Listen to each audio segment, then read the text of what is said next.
ये जो इंडिया है ना, यहां हो सकता है कि हम एक दूसरे को हैप्पी दिवाली फिर ना कह पाएं। क्यों? क्योंकि तेजस्वी सूर्या ऐसा कहते हैं। हैप्पी अंग्रेजी का शब्द है, मतलब क्रिश्चियन, मतलब गैर हिंदू। इसलिए शुद्ध हिंदू त्योहार दिवाली के आगे इस्तेमाल नहीं किया जा सकता, क्योंकि अगर ऐसा किया गया तो गजब हो जाएगा, भारतीय संस्कृति का एब्राहमिफिकेशन हो जाएगा।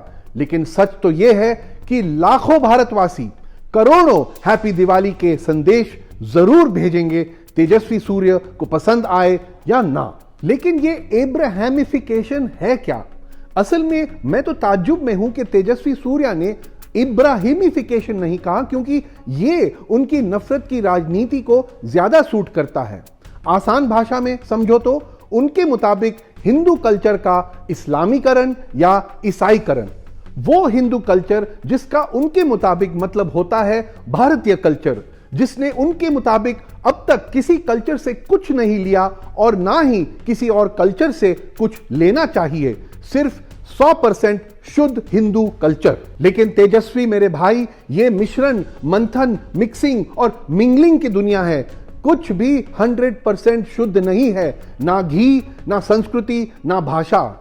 आधुनिक भारत में तो कतई नहीं, ना ही प्रीति पटेल के इंग्लैंड में, या कमला हैरिस के अमेरिका में, या सुनील नारायण के वेस्ट इंडीज में। आप जो क्रिकेट खेलते हैं, आप जो बर्गर, बिरयानी, समोसा खाते हैं, आप जो जीन्स और टी शर्ट पहनते हैं, हम जिस साइंस का इस्तेमाल करके वैक्सीन बनाते हैं, हम जो भी भाषा बोलते हैं, चाहे कन्नड़ हो या हिंदी हो या जो भी हो, ये सब हजारों सालों की सभ्यताओं से आया है। लेकिन फिर मैं सोचता हूं कि तेजस्वी सूर्या को ये सब कैसे नहीं पता होगा।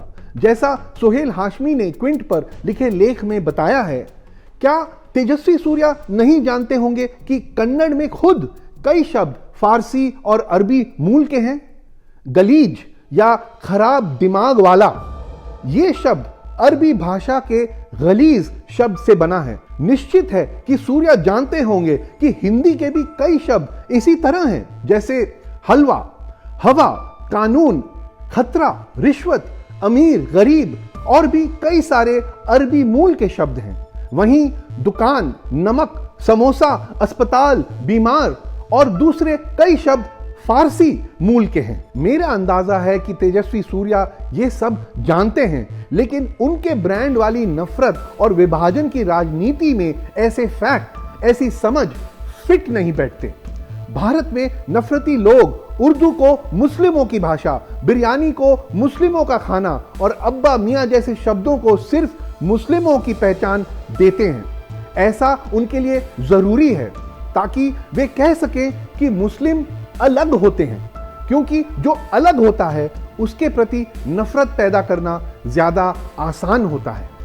तेजस्वी सूर्या के लिए यह सही नहीं बैठता कि वो अपने फॉलोअर्स को बताएं कि उर्दू भाषा के 60% शब्द संस्कृत से आते हैं। तेजस्वी सूर्या के लिए यह सही नहीं होगा कि भारतीय अपने बच्चों को मिली जुली संस्कृति, हमारे गंगा जमनी तहजीब के बारे में बताएं, जिसका मतलब है हिंदुस्तानी होना। इस हिंदुस्तानी कल्चर के मजेदार मंथन को अगर वो स्वीकारेंगे तो मुस्लिम हिंदू का फर्क खत्म हो जाएगा। तो फिर उनकी नफरत का टारगेट का क्या? देश की नफरत करने वाली ब्रिगेड ये बर्दाश्त नहीं कर पाएगी। ये भी समझने की जरूरत है कि ये लोग बार बार अपराध करते हैं। 2015 में तेजस्वी सूर्या ने ये ट्वीट किया था, आतंक का कोई धर्म नहीं होता, लेकिन आतंकवादी का जरूर होता है, ज्यादातर इस्लाम होता है। यह इतना भड़काऊ था कि मोदी सरकार को ट्विटर से इसे हटाने के लिए कहना पड़ा, हालांकि पूरे 5 साल बाद। दूसरा साफ पैटर्न यह है कि विभाजनकारी नफरती भाषणों को पुरस्कृत किया जाता है। अगर नफरत फैलाना आपके राजनीतिक रेज्यूमे का बड़ा हिस्सा है तो आप तेजी से आगे बढ़ते हैं। योगी आदित्यनाथ हो, प्रज्ञा ठाकुर हो या तेजस्वी सूर्या हो, कोई आश्चर्य नहीं कि तेजस्वी सूर्या की टिप्पणी के ठीक बाद आनंद कुमार हेगड़े ने भी आमिर खान के सड़क पर पटाखा फोड़ने वाले विज्ञापन की निंदा की। कोई आश्चर्य नहीं कि नरसिंहानंद, जो नियमित रूप से मुसलमानों के खिलाफ नफरत फैलाते हैं, उन्हें अब प्रभावशाली जुना अखाड़े का प्रमुख बना दिया गया है। कोई आश्चर्य नहीं कि स्वामी परमात्मानंद नामक एक शख्स ने छत्तीसगढ़ में एक समारोह में बीजेपी नेताओं की उपस्थिति में खुलेआम ईसाई धर्म प्रचारकों के सिर कलम करने का आह्वान किया। हो सकता है कि उन्हें भी जल्द चुनावी टिकट मिल जाए।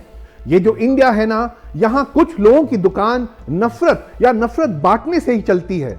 इंडिया दीपावली मनाता है, ये नफरत वाले द्वेषावली मनाते हैं। हमें तय करना है कि हमें द्वेष यानी नफरत चाहिए या प्रेम।